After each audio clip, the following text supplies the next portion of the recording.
I finally made the map generation work and the player killing functions too. Now we're moving on to the next phase, and this one is going to be tough. I pinned a lot of goals for this update. First, I'm going to lock the safe room behind doors. I'm adding puzzles around the map. Players will have to solve things or find keys just to open the safe room. Second, I made a promise to this one guy. Shout out to you. I still can't pronounce your name. He suggested a door that kills players if they open it, kind of like in Doors, if you're familiar with it. Instead of just opening the wrong door, if you step inside the wrong room or hallway, you die. Maybe booby traps. Maybe a monster trap. Who knows? And third, the enemy. Aside from solving puzzles, avoiding crushing walls, and surviving booby traps, there should be an actual entity. Something players have to hide from while doing everything else. Man, I don't even know if I can pull this off, but here we go. Here's the thing, I left my computer for a couple of days, came back, opened the code, and I had no idea what I was looking at. It was a mess. Straight up spaghetti code. Then I realized why. I was doing generate blueprint, then generate map, then generate safe room, modifying the map after it was already built. That's backwards. All the heavy lifting should have happened in the blueprint phase. The map should just build, nothing else. So yeah, I spent an entire day restructuring everything, rewriting it from zero until it was 100% perfect. Okay, now I begin planning the puzzles, so we have a safe room, I'm going to add locked doors, and in order to open it, players must solve something before it opens. And the way puzzles work in this game is the way the safe room is locked, probably because it didn't even transform into a room. It seemed like it jammed and the tile failed to turn into a room, and players must find the circuit boxes scattered around the map and fix the broken wire or maybe pull a lever to make the safe room become a room. So yeah, I started coding the puzzle system. I made a class for the circuit boxes so everything's organized and easier to manage. Then I placed multiple circuit boxes around the map, and players have to find them and turn them on, basically switching them from red to green. Each one powers part of the system. Then near the locked safe room, there's a main circuit box. It works as a monitor. It shows how many circuit boxes are currently on and how many are still off. If you still see red lights, that means you're missing some. But once all of them turn green, that means the system is complete. Now you can finally pull the lever on the main circuit box and the safe room opens.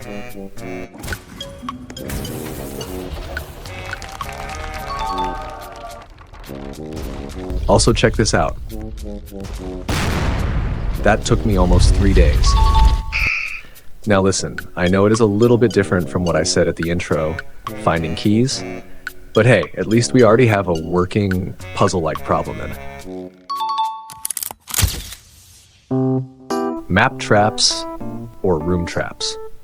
Originally I was planning to add doors, like I said in the intro, following the suggestion of this guy, but I found a much easier solution. It's still the same trap, but instead, what if in the original generated map, I randomly add extra rooms that are going to be traps? Trap rooms are just extra attachments to the already perfect map. Sometimes trap rooms are obvious, like when they're just dead ends. But sometimes they're way harder to notice, like when they spawn in the center of rooms or hallways. The easy tactic for players might be to just stick to hallways. Traps are always going to be rooms, and if there is a room, you can confirm it by checking if there are circuit boxes inside, or whether the room's location even makes sense. Remember, rooms are always aligned with other rooms, so if you see a room that seems out of place, that's probably a trap room. But I'm not saying trap rooms can't align with other rooms. Sometimes they do align, but there are no hallways connecting them. Trap rooms don't give any visual clues, but if you pay attention, you can figure it out just by mentally understanding the map. Man, this game is literally going somewhere now. I don't even know what kind of rules I'm making anymore, but yeah, I hope that's not overly too complicated. But don't worry, I'm still not sure. Maybe I'll add visual clues in the room if it's a trap or not.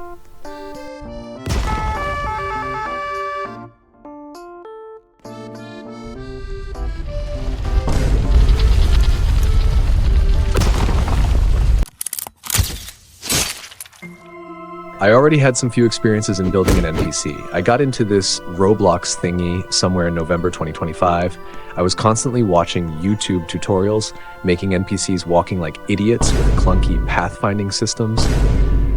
But later on, I discovered that Roblox has already provided an already constructed module script, an easy-to-use pathfinding system called Simple Path. Just when I discovered it, I finally successfully made a perfect NPC pathfinding system. But still, I hate the way it attacks the player. You see, lately, right now, I was constantly procrastinating, laying in bed instead of getting my game done. I was watching too many streamers play horror games, and I really like the NPCs they have, like Huggy Wuggy, Outlast, Elden Ring, or even Monster Hunter. I really wanted to make an NPC like those, but surely those state machine structures would look painful. I know I am still a beginner, and I should better start with simple stuff. But what I was thinking right now is, maybe I could copy Resident Evil's NPC behaviors. Watching the enemy's animation bite the players when they are near is so damn cinematic. And I want that in my game. I don't know, let's give it a try, shall we? One eternity later. It didn't work. I realized that it requires too much work, and I am already spending too much time on this single episode. So maybe for now, I'll stick with the current shit I already have, but instead I should maybe at least design a real enemy. I want it big and terrifying. And so yeah, I built this clown-looking zombie NPC. He looks quite scary though. But still, I still need to stitch this guy together, preventing him from falling apart, until finally the puppet is done. Now it's time for animation. As you can see on my YouTube channel, I also have animation content, but those are flip-a-clip animations. This might be a little different, but it is still animation, so I'm sure this is going to be fine. I think. And there we have it, an idle animation. It took me almost an hour to make this one single animation state. This is the idle state, and I still have 3 more states to go. Run, walk, and attack. The walk animation was a little tricky because usually I animate R6 characters, the ones that don't have knees. This one also took me an hour. And again, I continued animating the rest of the animation. Fast forward, it took me 2 hours to be exact, I know because of the OBS recorder. Then I opened up the old NPC module I previously created and changed its model. Instead of using the standard Roblox character, I switched it with my new model. I called him Red Nose. I don't know, I couldn't think of anything else but his red nose. Not bad, I think. Finally, I added the NPC to the map generation.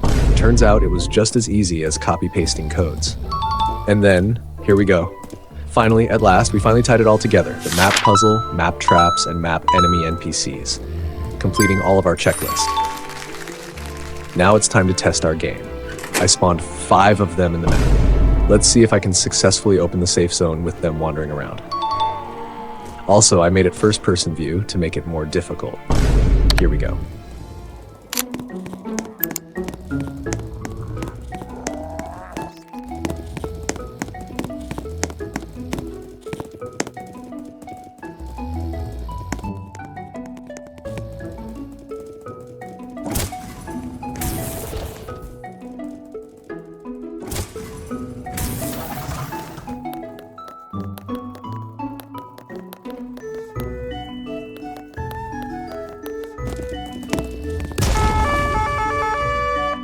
Okay, first victim of the map trap, nice. Now, let's try it again. Second attempt at reaching the safe zone.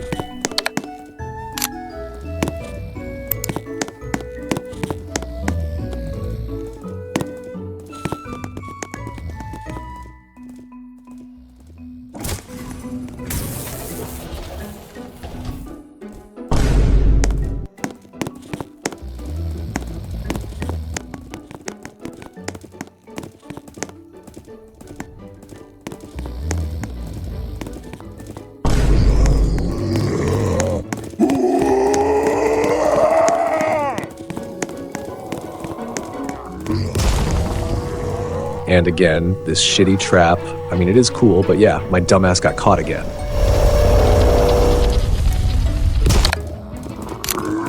The NPC monster spawned right next to my spawn location, and I don't know if I can consider that an error, but yeah, I might fix that.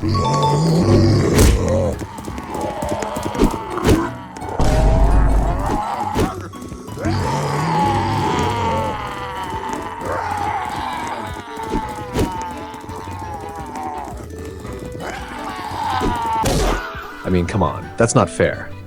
I think I should really fix that.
Here we go again.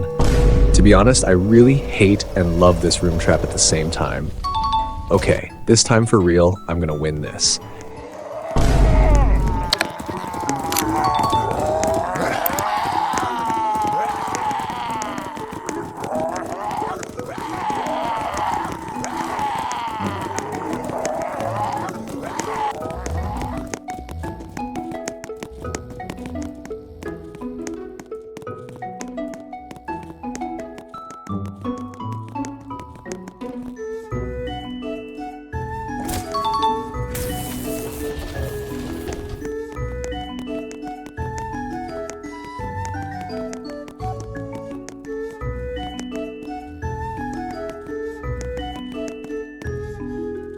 In case you're wondering why I'm doing that, I am checking if the room is a trap, trying to activate it without getting trapped inside.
That was such a long clip. But yeah, now I swear I'm gonna finish this time.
There's only one missing switch, and we're done. This video will finally end. I just need to find it somewhere.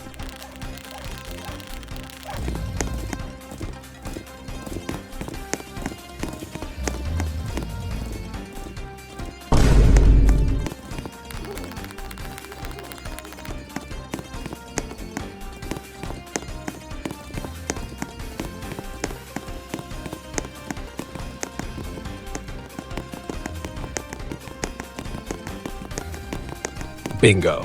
All switches are now activated. Time to head back to the safe zone and open it. I just need to make it in time.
Shit, the walls are already closing. I'm running out of time.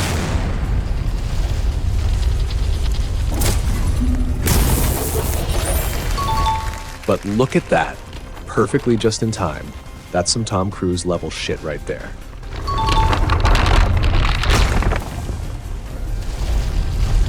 Well, I made my part. I successfully passed the first map. Let's just see if I can do it one last time in the next map before I end this record.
I don't know what's going on with this guy.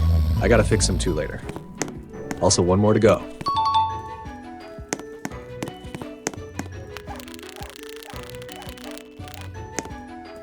There it is. Wow, I'm doing really good at this now. I might accidentally win this shit again. Now it's time to open the safe zone.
And that was it. I wasn't caught by the monsters, but I was caught by time.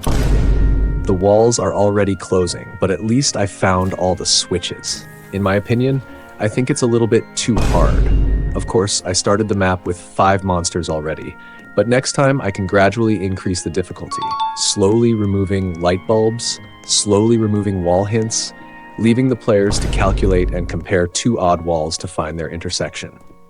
But if the safe zone is locked, it's kind of obvious.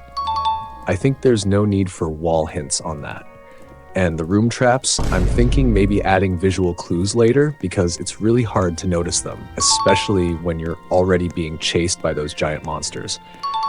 But my main priority in the next episode is finally finishing the game. Not in the sense that it's completely done, but maybe complete enough to be played by real players. So maybe next episode, I'll be making the lobby, the player interface. I noticed that players should have a countdown timer for when the map will close, and also items. Yes, guy reminded me of that, maybe flashlights. I'm going to make the map darker next time. Speed boots or energy pills. I'm going to add a stamina bar and sprint mechanics for the players next time, and I don't know. There's really still lots of stuff to do, and this right here is not even half a percentage of what I expected it to be. To be honest, I already have fully planned mechanics and even characters in mind, but I'm still lacking knowledge about data storing, managing Roblox systems, and some coding stuff.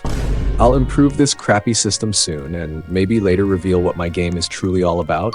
You'll see. I'm going to make this game one of a kind. See ya.